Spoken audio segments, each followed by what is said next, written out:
What's up, Rough Cutters? It's CaliCritic here yet again, and I welcome you, once again, to the Rough Cuts Wednesday. Now, I ran a little bit behind on catching up on another HBO series, movie, or documentary that they've made to review this week, so I got a backup plan in store. I was supposed to do this on another channel of mine, but it got pushed back. So what I'm going to review for you guys today is a movie that I consider one of the most underrated action movies of the last decade, but it's definitely not the most realistic one. But then again, this is movie world we're talking about, where you can just go as insane as possible sometimes.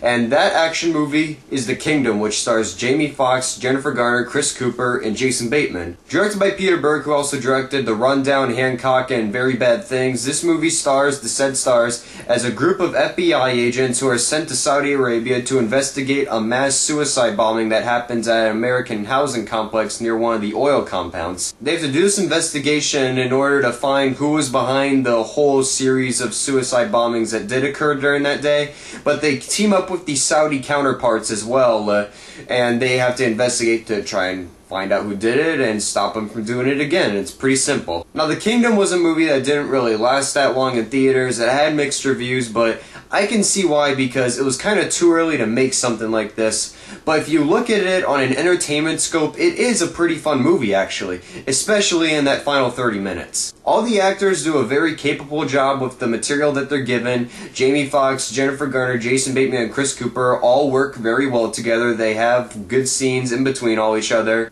As I said before, this movie is directed by Berg, and his direction is pretty good in this film. He paces the film very well, because the first hour or so, building up to the action, is paced very steadily as you get to know the characters and also the whole investigation process and all the other side characters, including the Saudi police counterparts that they work with, who are both very well played by the actors as well. And then he really turns up the speed when it comes to the action, in which he goes for a whole new style, in which it isn't just steady like filmed, but it just kicks in overdrive, and it is really rapid fire editing, which that might be a turnoff for some people who don't like fast cut editing.